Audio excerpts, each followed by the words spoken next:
ओम नमः शिवाय।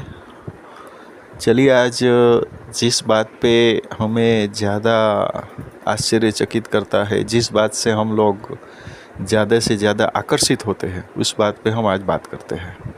तो आज का टॉपिक है सूक्ष्म जगत, बाह्य जगत। हालांकि देखा जाए और बोला जाए तो इसके ऊपर भी एंडलेस टॉपिक बन सकते हैं। मैं पहले कोशिश करूँगा कि आज कम से कम शब्दों में ज़्यादा से ज़्यादा आपको समझाया जाए, नहीं तो फिर ऐसा लगा और समय मिला तो नेक्स्ट टॉपिक पे और स्पेसिफिक टॉपिक पे भी हम बात करेंगे, ठीक है। सूक्ष्म जगत, बाह्य जगत। जब भी हम आध्यात्मिक लेवल की बात करते हैं तो सूक्ष्म जगत हमें बहुत ही आश्चर्यचकित करता है। चाहे वो फिर उड़ने की बात हो, अदृश्य होने की बात हो, एक शरीर के से दूसरे शरीर में जाने की बात हो, शरीर जाने की बात हो, सालों साल जीने की बात हो या अमर होने की बात हो, कोई भी बात हो, तो उस समय पे ये जो सूक्ष्म जगत है उससे हमें बहुत ही आकर्षण होता है। और सूक्ष्म जगत में कैसे जाया जाए उसके बारे में भी बहुत सारे बुक के अंदर और बाय अदर मीन्स, जैसे यूट्यूब से लेके, फेसबुक से लेके, इंस्टा से लेके, आश्रम से लेके, धर्मगुरु से लेके, हम जैसे लोगों से लेके, बहुत सारी जगह से आपको इस चीज़ के लिए बहुत ही डिटेल्स में आपके पास नॉलेज आता रहता है। पर क्योंकि आप कुमार ज्ञान से जुड़े हो तो डेफिनेटली हमारा यही प्रयत्न रहा है कि आपको कुछ न कुछ अलग बताया जाए। अलग तो कुछ नहीं होता है, पर थोड़ा हट के उसके बारे में उस एंगल से अगर देखा जाए तो जो भी रास्ते से आप जा रहे हो, जो चीज़ आपको आकर्षित करती है उसमें कुछ न कुछ आपको फ़ायदा हो, यही एक हमारा इरादा होता है। तो चलिए बात करते हैं सूक्ष्म जगत, स्थूल जगत या वास्तविक जगत या कोई भी नाम दे दीजिए, ठीक है। उसका पहला प्रिंसिपल क्या है? पहला प्रिंसिपल एकदम से याद रखिए कि जो भी चीज़ आज के समय में बाह्य जगत में या वास्तविक जगत में या स्थूल जगत में हमें जो दिखती है वो पहले कभी न कभी स्थूल जगत में अस्तित्व में आई थी।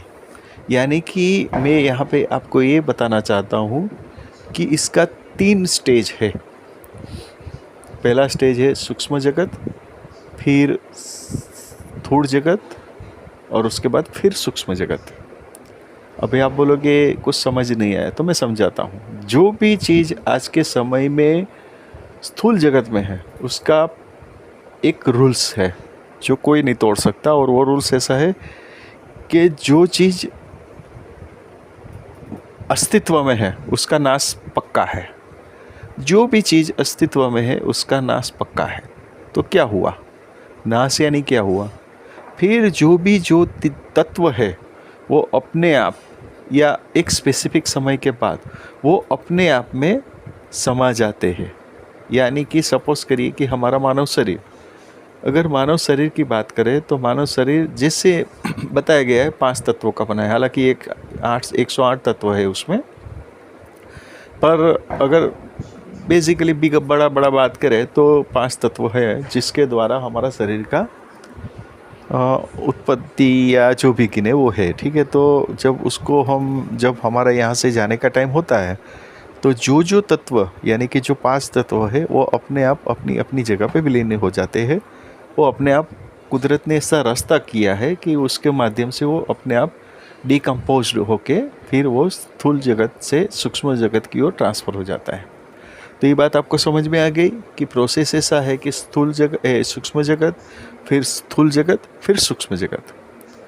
यहाँ पे मैं एक प्रिंसिपल की बात की, शायद आपने ध्यान नहीं दिया है, और वो है कि जो भी चीज़ सूक्ष्म जगत में है वो आज न कल स्थूल जगत में आएगी ही आएगी।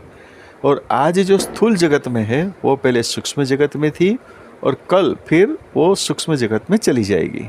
कल यानी जिससे आगे बात हुआ ऐसा, ठीक है। तो ये प्रोसेस क्या है, उसके पीछे का लॉजिक क्या है? प्रोसेस ऐसा है कि जो भी चीज़ सूक्ष्म जगत में है, यानी कि यहाँ पे मैं आपको ये कहना चाहता हूँ कि हर एक चीज़ का आकार जो भी है वो ऑलरेडी एज इट इज़ सूक्ष्म जगत में भी होता है। पर जब उसे पृथ्वी तत्व या हमारी ओर से आपको बताया जाए तो 5 तत्व का आबेहूब जब मिलन होता है तो ही जाके, तब भी ही जाके वो स्थूल जगत में उसका आकार आता है। उसके पीछे बहुत सारे रीज़न, कारण, अकारण, सकारण बहुत सारे हैं। आगे भी हमने थोड़ा प्रकाश डालने की कोशिश की थी इसके ऊपर, तो आप उसमें भी थोड़ा अलग अलग जो मेरे वीडियोस है उसको जाइएगा, देखिएगा। ये एक बात हो गई। अच्छा, हम लोग आकर्षित क्यों होते हैं सूक्ष्म जगत से? वो इसीलिए क्योंकि सूक्ष्म जगत की अपनी व्याख्या है, सूक्ष्म जगत का अपना टाइम का स्पान है, सूक्ष्म जगत का अपना टर्म्स एंड कंडीशन है जो बिल्कुल और बिल्कुल स्थूल जगत से अलग है। अगर आपको मेरी बात समझ में नहीं आ रही है तो मैं आपको और तरीके से बताता हूँ कि जैसे कि आईना है, तो आप जब खड़े हो तो आपके सामने आईना का आपका बिल्कुल प्रतिबिंब तो है, पर क्या वो वास्तविक स्वरूप है? नहीं है। पर क्या वास्तविक स्वरूप से कम है? नहीं है। उल्टा भी है, जैसे आपका राइट हैंड राइट है तो उधर आपका राइट हैंड लेफ्ट में जाएगा। तो ये जो उल्टा वाली जो प्रोसेस है वो सेम लागू होती है स्थूल जगत और सूक्ष्म जगत में।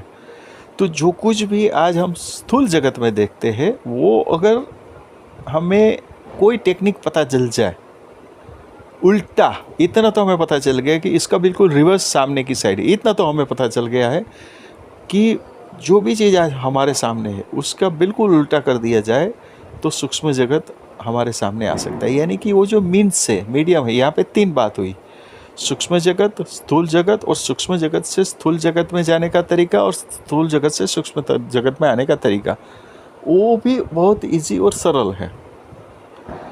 जैसे मृत्यु, जैसे जन्म, आप समझ गए? तो अगर जन्म आ जाए या तो मृत्यु आ जाए तो ये संभव है। ये पूरा रिवर्स टेक्निक है। तो वो रिवर्स टेक्निक को जानना बहुत ज़रूरी है। जब तक हम वो टेक्निक नहीं जानते, और ये लगभग असंभव है, उसको जानने के लिए लास्ट में वेद ने भी बोल दिया नेति नेति, ठीक है। अभी आगे इससे तो हम क्या बोले? तो मोरल ऑफ द स्टोरी क्या है कि जहाँ तक आश्चर्यचकित होना है, आकर्षित होना है, तो सूक्ष्म जगत की ओर अपना आकर्षण हो, ये स्वाभाविक बात है। दूसरी बात कि हमारा सूक्ष्म जगत में आकर्षण क्यों होता है? क्योंकि हम भी एक समय, हम और आप सब जो भी वास्तविक स्वरूप में है, उनका एक समय वो खुद सूक्ष्म जगत में थे। तो ऑफकोर्स बट नेचुरल हमारा सूक्ष्म जगत से क्योंकि लेना देना है, इसीलिए हमारा आकर्षण सदैव सूक्ष्म जगत की ओर रहता ही है। द सेम वे जो भी सूक्ष्म जगत में होगा उसका स्थूल जगत की ओर बट नेचुरल ऑब्वियसली आकर्षण रहता ही है। तो ये जो आकर्षण अपाकर्षण की जो टेक्निक है, या तो आकर्षण और अपाकर्षण की जो विद्या है, अगर वो आ गई तो भी एक असंभव सी बात जो दिख रही है वो संभव हमें आराम से लगेगी। और यही चीज़ के पीछे जानने के लिए, इस चीज़ को जानने के लिए बहुत सारी टेक्निक हिंदुइज़्म में, सनातनिज़्म में, या तो धार्मिक ग्रंथों में उसके बारे में बहुत कुछ बोला गया है, बताया गया है, समझाया गया है। हाँ, वो अलग बात है कि हम उसको कौन से एंगल से लेते हैं। हम अपनी मर्यादा के हिसाब से, मतलब हमारी जो वैचारिक मर्यादा है, या तो हमारा जो अनुभविक निचोड़ होता है, उसके मर्यादा को ध्यान में रखते हुए ही उतना ही हमें उसके बारे में ज्ञान प्राप्त होता है। और ये कुदरत ने हर एक चीज़ के अंदर एक लिमिटेशन रखी ही है।